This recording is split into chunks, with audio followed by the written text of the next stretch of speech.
Hoje, meus irmãos, na nossa meditação desta noite, nós vamos caminhar no Evangelho de Mateus, capítulo 14, versículo 34 a 36. E eu peço que você possa abrir a sua Bíblia nesse texto e acompanhar a leitura comigo para a igreja mais uma vez, onde diz assim a palavra do nosso Deus.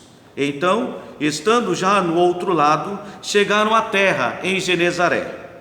Reconhecendo os homens daquela terra, mandaram avisar toda a circunvizinhança, e trouxeram-lhe todos os enfermos, e lhe rogavam que ao menos pudessem tocar na orla da sua veste. E todos os que tocaram ficaram sãos, curados. Que Deus nos abençoe com a sua palavra.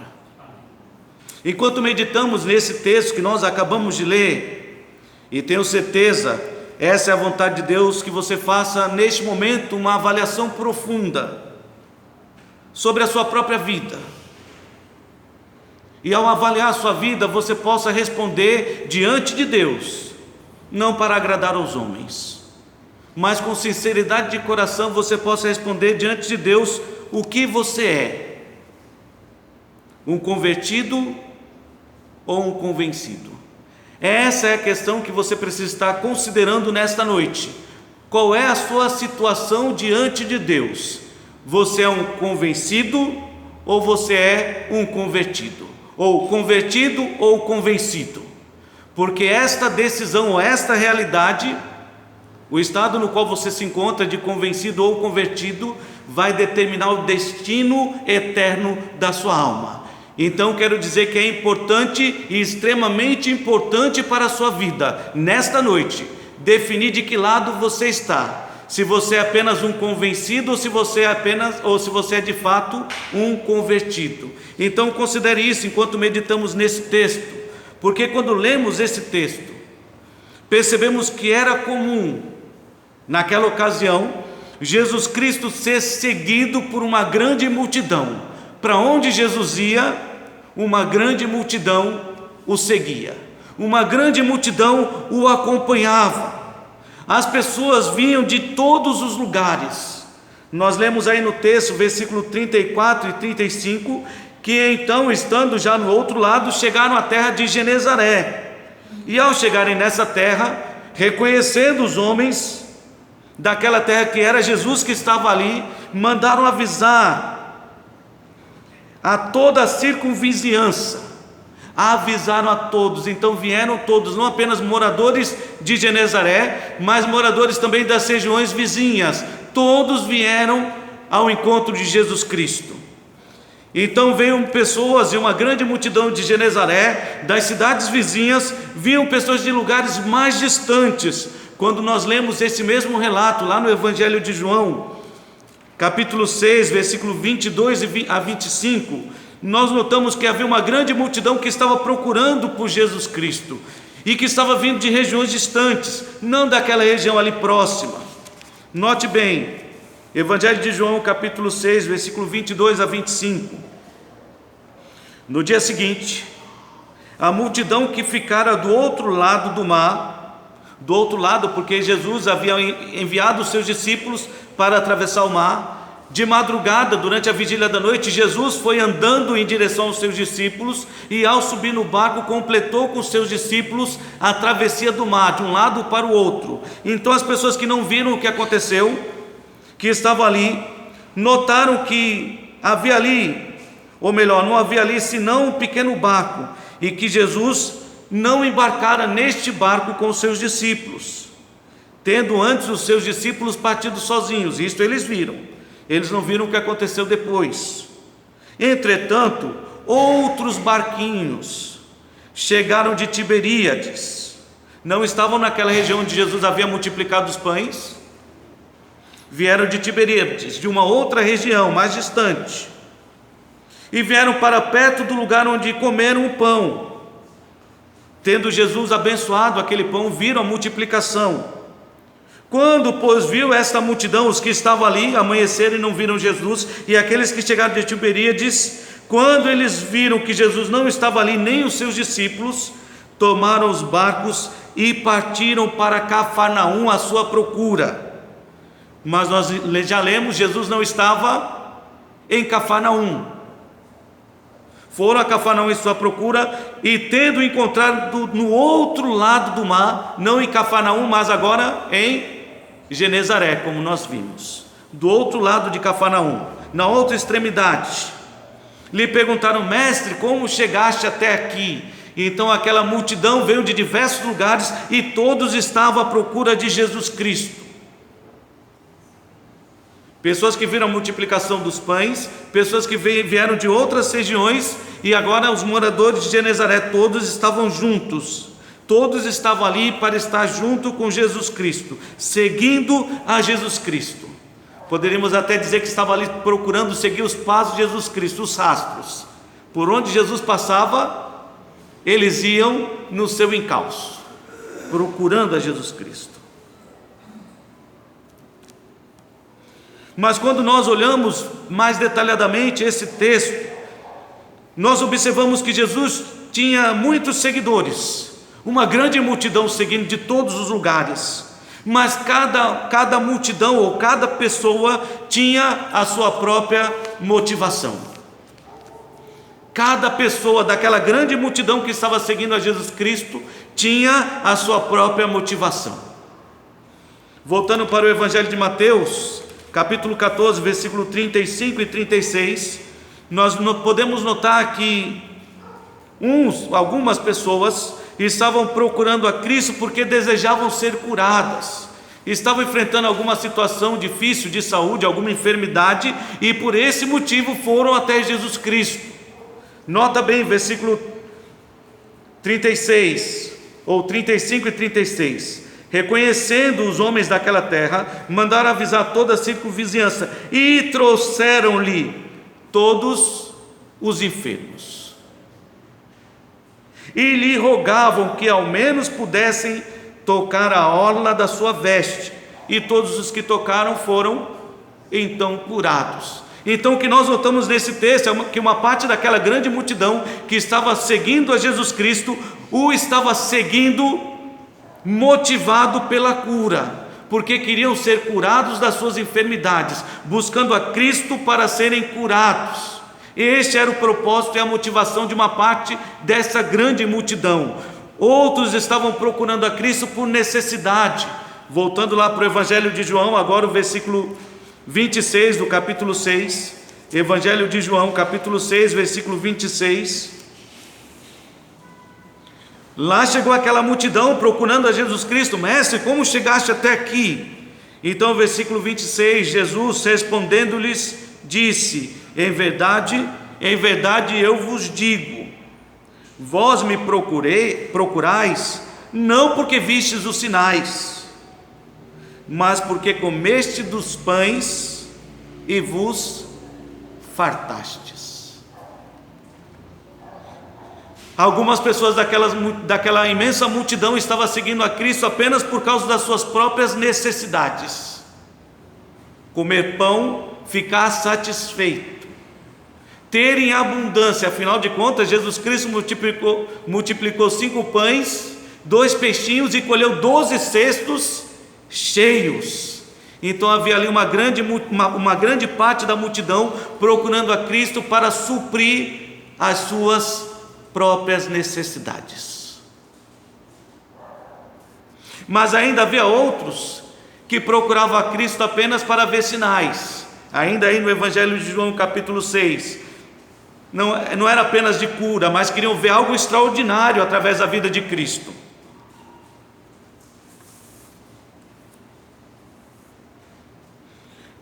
Jesus disse: a obra, versículo 29, respondeu-lhe Jesus: a obra de Deus é essa, que creais naquele que por ele foi enviado. Então lhe disseram eles: que sinal fazes, para que o vejamos e creamos em ti? Quais são os teus feitos?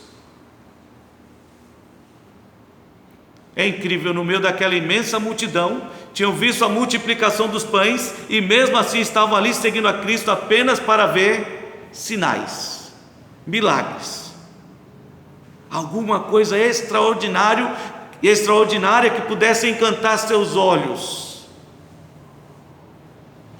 Faça alguma coisa, mostre o poder de Deus. Então nós podemos notar, vendo a comparação destes textos, que cada pessoa que estava ali no meio daquela multidão tinha um propósito particular para seguir a Jesus Cristo, seja motivado por uma questão de enfermidade, uma doença que precisava ser curada, seja para suprir suas próprias necessidades, o pão de cada dia, o alimento cotidiano ou grande abundância, como muitos procuram, seja para ver sinais, e mesmo assim ainda haviam outros que estavam ali seguindo porque tinham por Cristo uma grande admiração, ou tinham uma grande admiração não por Jesus Cristo, mas por aquilo que ele falava. Se você voltar para Mateus capítulo 7, depois de Jesus ter pregado o Sermão da Montanha, como assim nós conhecemos, versículo 28 e 29, nós vemos que Jesus acabou de proferir estas palavras e estavam as multidões maravilhadas da sua doutrina, porque ele as ensinava como quem tem autoridade e não como os escribas.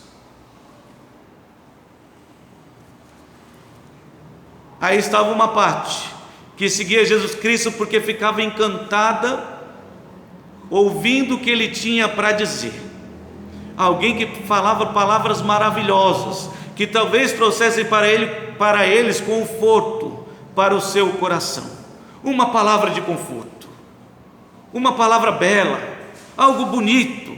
O que será que Jesus tem para nos dizer hoje? Porque afinal de contas, até então Jesus estava pregando sobre o reino dos céus. O reino dos céus é comparado a um grande tesouro, que quem o conhece abandona tudo para segui-lo, e as pessoas ficavam com isto maravilhadas. É maravilhoso ouvir de fato sobre os céus, ou o céu, o reino dos céus, porque é sem dúvida um lugar maravilhoso, extraordinário. A descrição de Apocalipse já diz tudo. A sua ação de ouro, porque lá não há ladrão e não há o que temer. O Senhor é quem ilumina a própria cidade, não vai haver necessidade de luz do sol, porque a luz do sol não se compara com a glória do nosso Deus. Não se compara. É pequeno, ou é pequena. Então nós vemos que os céus é um lugar realmente maravilhoso, mas precisamos entender que o pecado não vai estar lá dentro, não entrará no reino dos céus. Então nós notamos, lendo esses textos, que depois de Jesus ter multiplicado os pães, ter pregado aquela grande multidão, ele era seguido por muitas pessoas, e cada uma dessas pessoas tinha um propósito, uma motivação, suas necessidades, a cura, ver milagres, ouvir palavras agradáveis.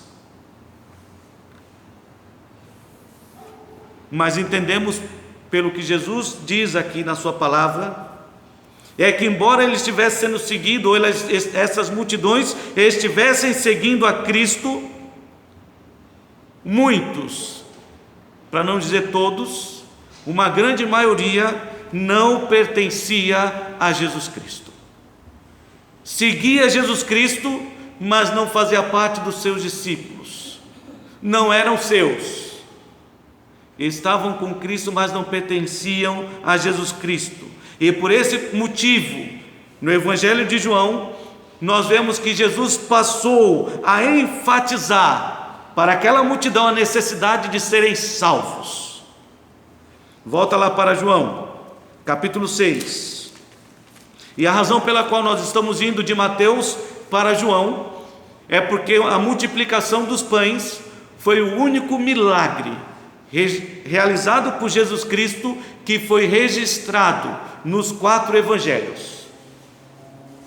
E a importância é que Jesus operou este milagre para que as pessoas pudessem crer que ele era verdadeiramente o Filho de Deus. Isso fica claro no Evangelho de Mateus, quando os discípulos viram tudo o que aconteceu e disseram: este é verdadeiramente o Filho de Deus. Isto fica claro quando você lê o Evangelho de João. Ele diz todas essas coisas. Jesus fez muitos milagres, mas os milagres que eu registrei foi para que vocês pudessem crer que Jesus é o Cristo, o Filho de Deus, e para que crendo tenham vida no seu nome.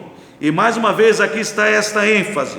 Jesus começa a mostrar para aquela multidão que eles precisavam ser realmente salvos. Versículo 27: trabalhai não pela comida que perece, mas por aquela que subsiste para a vida eterna, o qual o Filho do Homem vos dará, porque Deus o Pai o confirmou com este selo.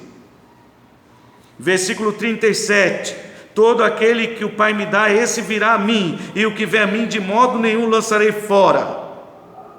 Versículo 40: de fato a vontade de meu Pai é que todo homem que vir o Filho e nele crê tenha a vida eterna, e eu o ressuscitarei no último dia.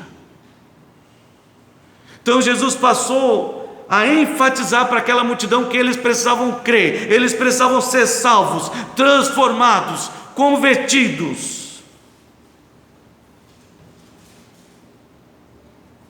E ele então passou a afirmar, não apenas a enfatizar a necessidade de serem salvos, mas a afirmar que embora estivessem seguindo os seus passos, seguindo os seus rastros, o acompanhando por onde quer que ele fosse, eles eram ainda descrentes.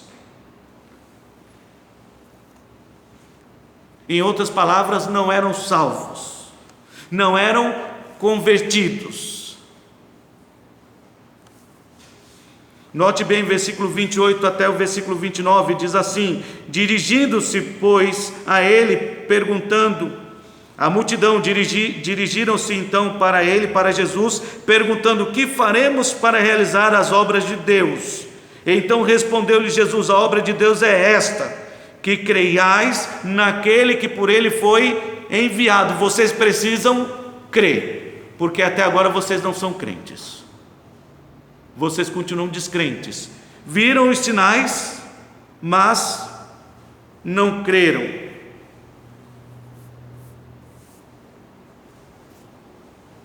Versículo 36: porém eu já vos disse, que embora me tenhais visto, não credes.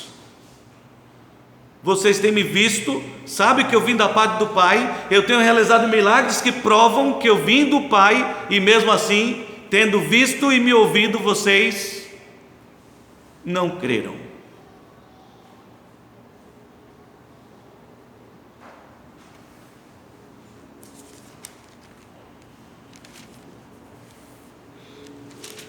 Versículo 64. Mais uma vez Jesus enfatiza: contudo há descrentes entre vós. Pois Jesus sabia desde o princípio quais eram os que não criam e quem o havia de trair. Contudo, é conclusão: eu tenho pregado, tenho realizado grandes milagres, e mesmo assim eu sei que há descrentes no vosso meio. Pessoas que não são convertidas, realmente transformadas. E então, depois de Jesus enfatizar a necessidade de serem salvas, depois de Jesus afirmar categoricamente que muitos deles não eram realmente salvos, eram descrentes, não eram convertidos, o que nós notamos da reação deles é que muitos acharam o discurso de Jesus muito duro. Versículo 60: muitos dos seus discípulos, daqueles que estavam seguindo, tendo ouvido tais palavras, disseram: duro é este discurso. Senhor, o que o Senhor está falando é duro demais, quem é que pode ouvir? Talvez a dificuldade que tenhamos é que o pastor anuncia o que Jesus afirmou de forma tão suave, não é? Vocês não creram. E Jesus provavelmente estava falando de forma mais severa: eu vim, vocês viram e vocês não creram. Eu vim, fiz e vocês não creram. Há descrentes no vosso meio. Talvez esse seria o tom mais adequado para a pronúncia do Senhor Jesus Cristo. Muitos acharam aquele discurso duro, e à vista disso, versículo 66, muitos dos seus discípulos, daqueles que estavam seguindo a palavra, discípulo significa isto, aquele que está seguindo,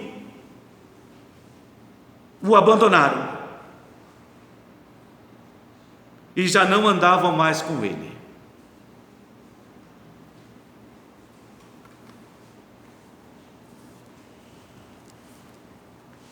Muitos começaram a achar aquele discurso duro, e ao invés de se arrependerem, se converterem de fato, o abandonaram. Deixaram Jesus Cristo, bem afirmou João na sua carta. Estavam conosco, mas saíram do nosso meio porque não eram dos nossos. Porque se fossem dos nossos, teriam permanecido conosco. Teriam permanecido conosco. Então o que nós vemos até aqui nesse texto? O que nós podemos notar de forma clara é que aqui está a evidência, um retrato perfeito da realidade que pode ser comprovada ou constatada nas igrejas dos dias de hoje. Porque as igrejas estão lotadas de pessoas que procuram cura, e até algumas foram curadas, e estão lá motivados por causa disso, foram curados, ouviram alguém ser curado, e estão lá lotando as igrejas por causa da cura. Há aqueles que estão lotando as igrejas porque buscam uma bênção de Deus. A situação está difícil,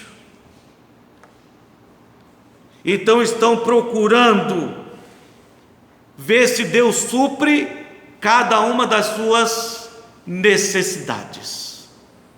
Quantas vezes pude testemunhar de pessoas chegando à casa de Deus para pedir oração por um emprego. Desempregado lembrou de buscar Deus, mas depois que arrumou um emprego, nunca mais apareceu na casa de Deus.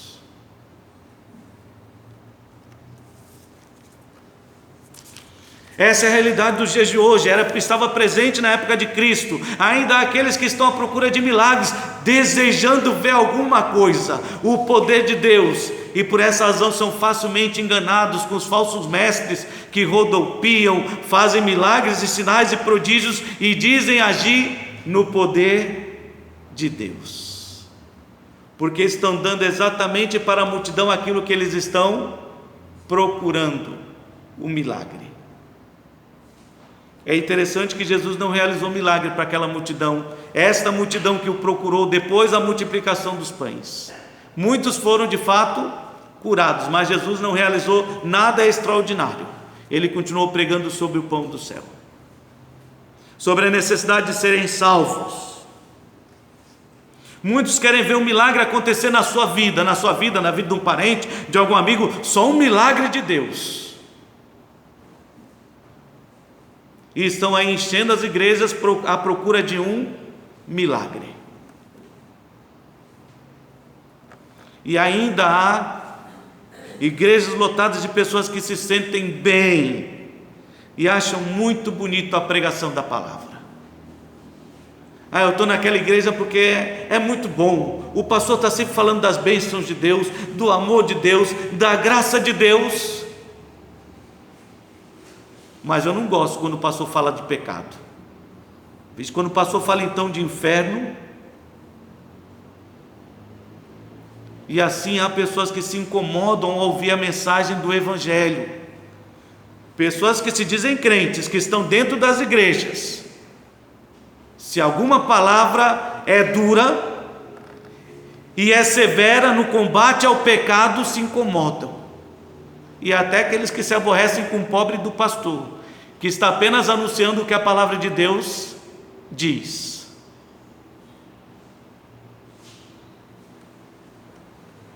Então essas pessoas estão lotando as igrejas,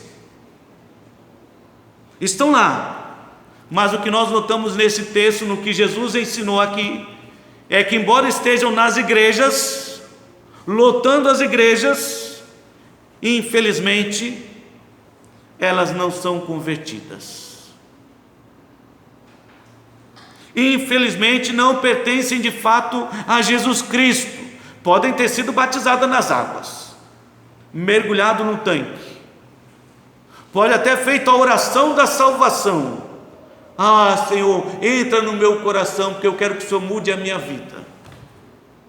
E mesmo assim vão estar caminhando para o inferno, porque na verdade não foram salvas, foram convencidas de que a melhor coisa para a vida delas é Jesus Cristo. Então por isso é importante você avaliar neste momento o que motiva você a estar neste lugar.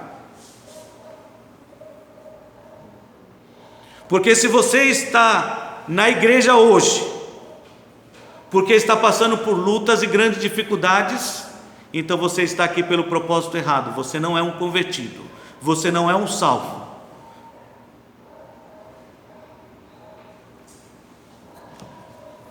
Se você está na igreja hoje porque você está passando por necessidades e precisa de um socorro, então você está aqui pelo propósito errado. Você não é um salvo, você é um convencido de que aqui é o melhor lugar para você estar, mas não está aqui porque a sua vida foi entregue a Jesus Cristo. Ou talvez você pense: não, eu vou para a igreja hoje porque eu preciso de uma palavra de conforto. Eu tenho passado tantas lutas, tantas aflições, que eu preciso ouvir uma palavra que traga alívio para o meu coração. Se este é o propósito, então você não é um convertido, você é um convencido. Convencido é aquele que nunca foi transformado, apenas entende que o melhor nos momentos difíceis é buscar a Deus. E nota que algo de semelhante em toda esta multidão que estava seguindo a Jesus Cristo, aqueles que procuravam curas, aqueles que procuravam ver milagres, aqueles que procuravam suas necessidades supridas, aqueles que tinham admiração pela palavra que estava sendo pregada, se há uma semelhança entre eles, é que todos estavam procurando a Jesus Cristo, seguindo a Jesus Cristo por propósitos egoístas. O que eu preciso, o que eu gosto, o que me deixa feliz, o que me deixa bem, o que abençoa a minha vida, isso é algo que estava em comum e que revela este propósito egoísta, ambicioso, revela um coração que não é convertido, mas convencido.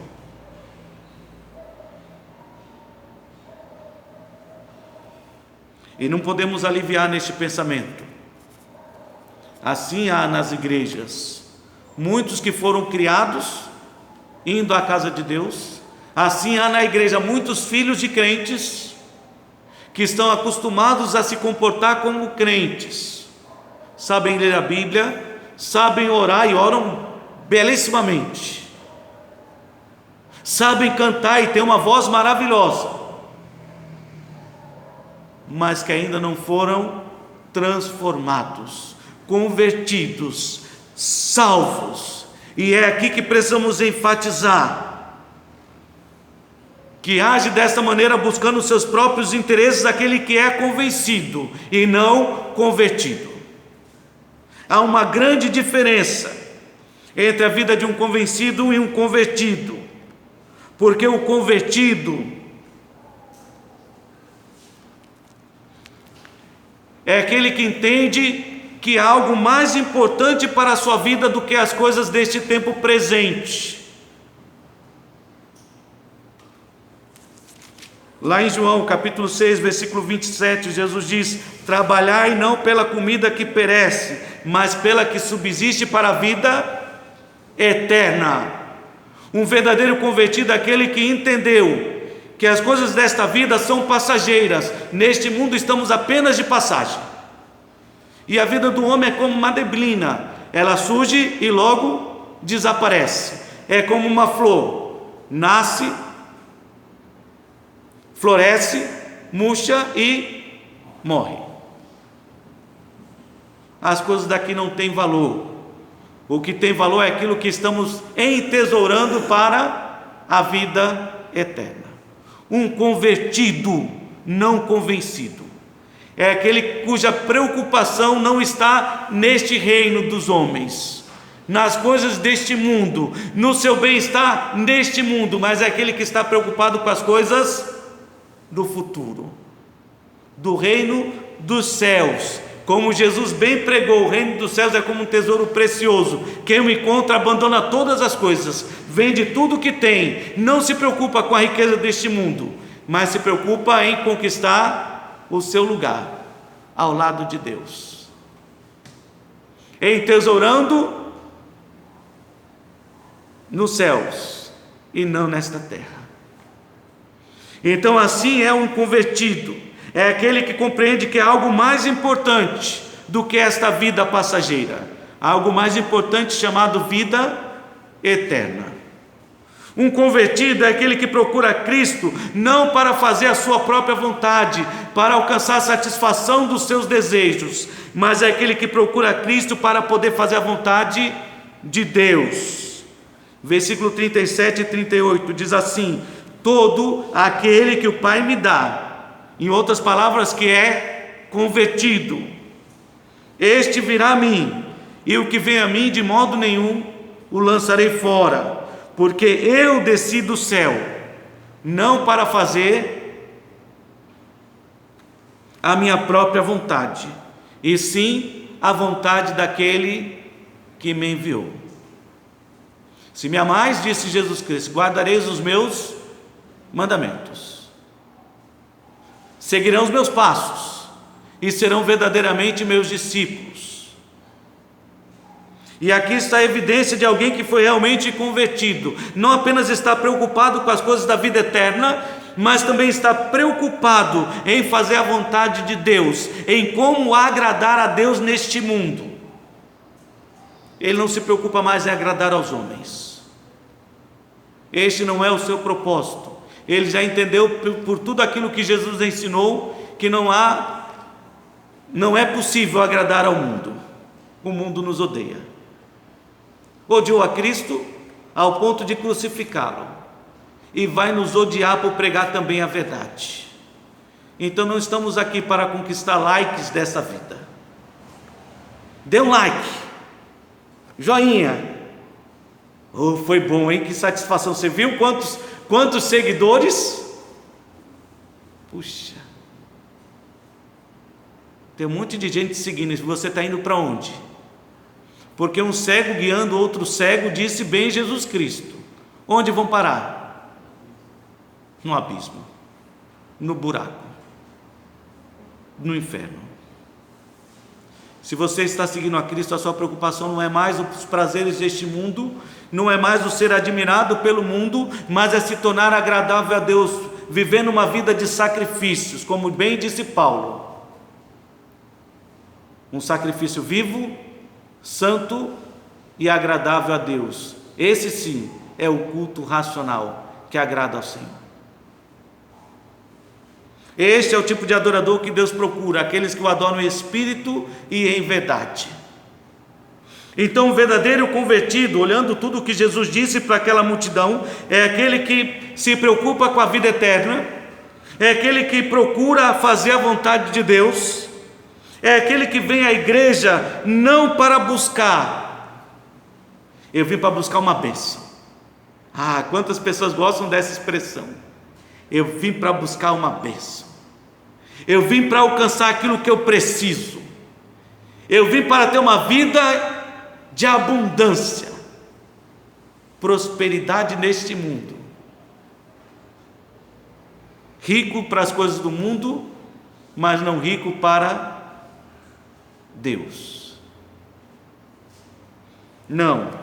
Um verdadeiro convertido é aquele que vem para a igreja não para buscar os seus próprios interesses, como aquela multidão estava procurando a Jesus Cristo. Uns para serem curados, outros para verem milagres, outros por causa do poder que ele tinha de suprir suas necessidades, outros porque ele trazia palavras que confortavam o seu coração. Não, você não vem à igreja com esse propósito. Se você é um convertido, você vem para a igreja para aprender da palavra de Deus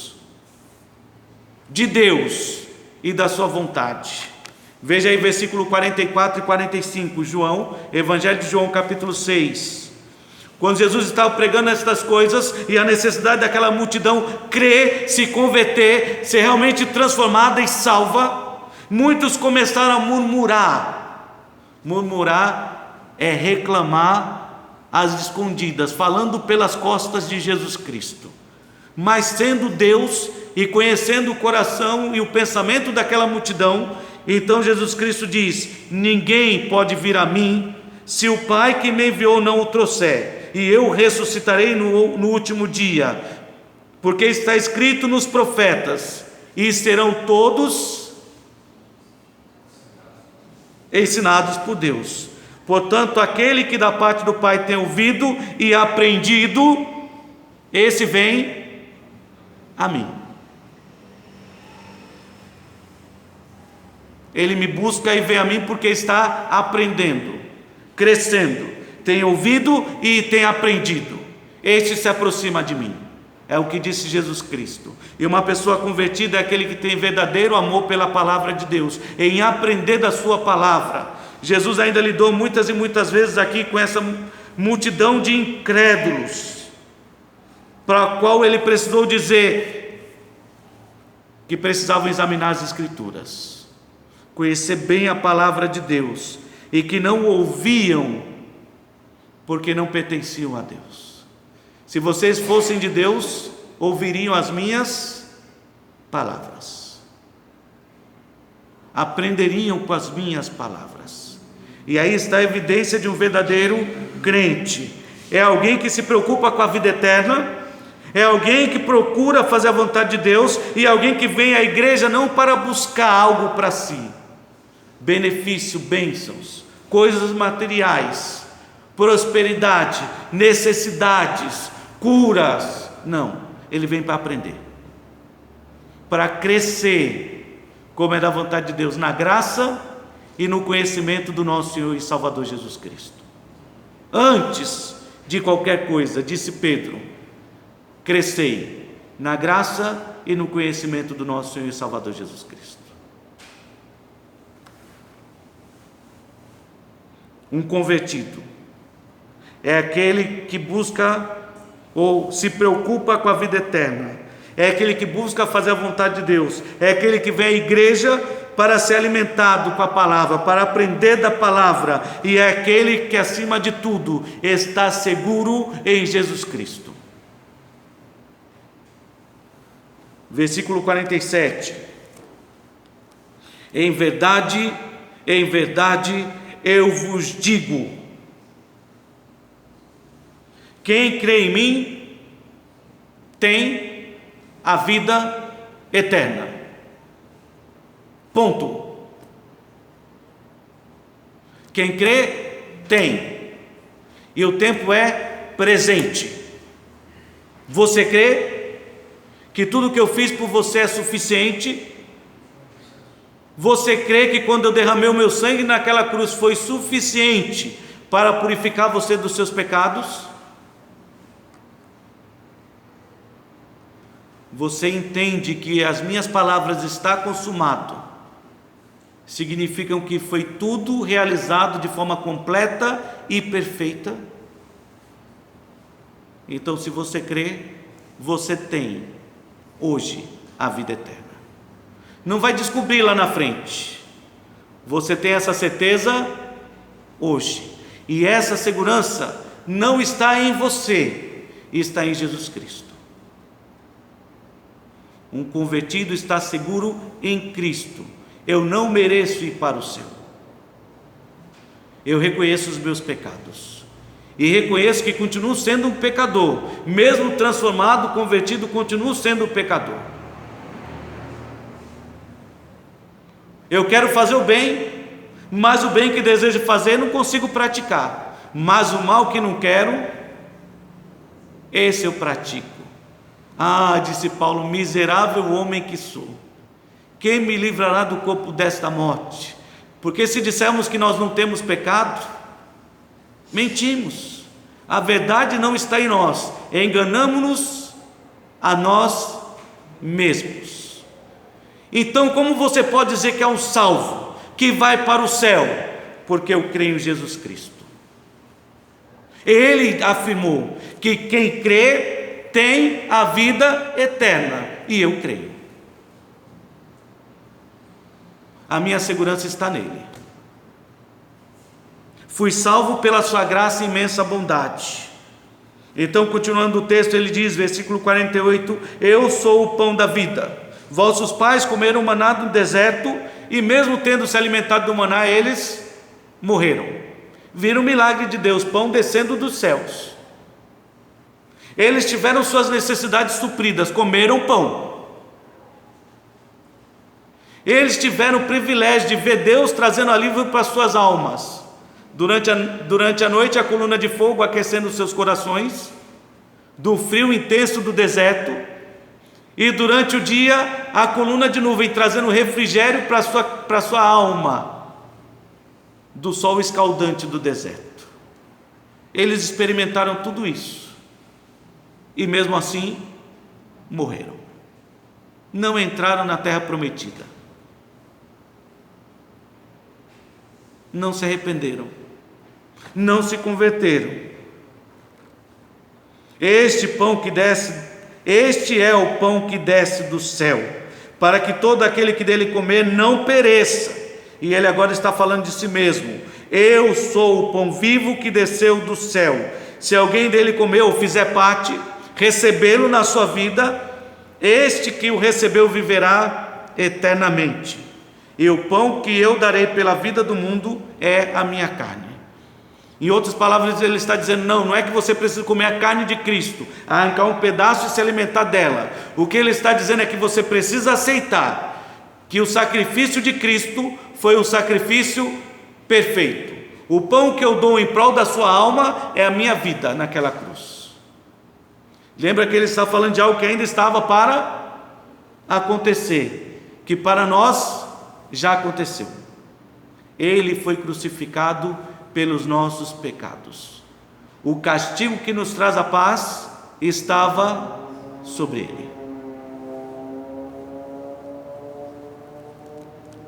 Então, diante de tudo aquilo que nós ouvimos nesta noite, ao ver aquela grande multidão que seguia Jesus Cristo, mas perceber que a grande maioria não era de fato salva, convertida, não cria em Jesus Cristo como Senhor e Salvador da sua vida, eram apenas convencidas de que Jesus podia realizar milagres, que Jesus podia suprir suas necessidades, que suas palavras lhe seriam agradáveis. Então, diante de tudo aquilo que nós ouvimos, cabe a você avaliar corretamente em que situação está a sua vida. Porque vir à igreja todos os domingos não faz de você um salvo. Saber orar não faz de você um salvo. Entender o que a Bíblia diz não faz de você um salvo. Ter sido curado não faz de você um salvo. Muitos foram. Senhor, permita que toquemos na orla do teu manto. Eles tinham fé. Quem pode dizer que não tinham? Eles tinham fé que tocando na orla do manto eles seriam curados. Mas aquilo que eles procuravam de Cristo eles receberam. Quem estava com fome comeu. Quem precisava ser curado foi. E tudo aquilo que eles receberam foi para o tempo presente. Eles até se convenceram de que ele podia fazer tudo isso, mas não creram. Não se converteram. E eu quero que você considere isso na sua vida hoje. Talvez você tenha vindo à igreja a sua vida inteira, tem visto o que Deus tem feito na vida dos outros, e isso levou você a perceber que de fato Cristo é importante. Ele pode fazer muitas coisas boas para a sua vida. Mas será que você é de fato um convertido? Será que você é mesmo alguém que está aqui porque considera a vida eterna algo importante para você? Viver como um cidadão celestial, filho de Deus. Será que é porque você considera vir à casa de Deus para procurar qual é a vontade de Deus para a sua vida? É isso que você procura a cada dia, isso é sinal de alguém convertido. Será que você tem vindo à igreja para aprender da sua palavra, ou você tem vindo para buscar as bênçãos de Deus?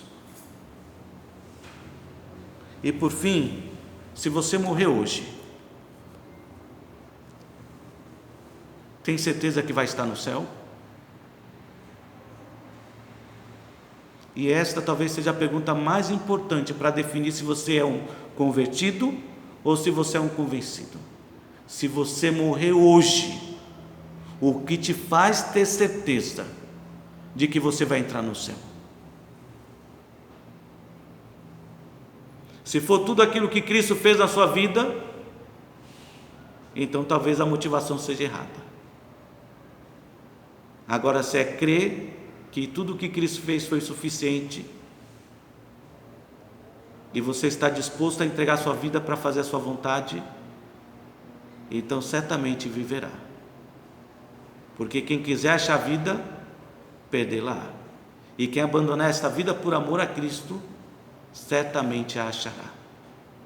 Que Deus ajude você a ser sincero na sua avaliação, para que você não seja como aquela multidão, uma multidão de pessoas que estavam seguindo a Cristo, mas enganadas, porque o seu propósito era egoísta e ambicioso, e Cristo ainda permanecia fora de suas vidas. Que Deus o ajude a ser sincero, e que isso possa levar você a deixar de ser um convencido e se tornar finalmente um convertido, transformado, lavado, regenerado pelo sangue de Cristo, seguro de que estará no céu pela sua graça e bondade. Que Deus te abençoe.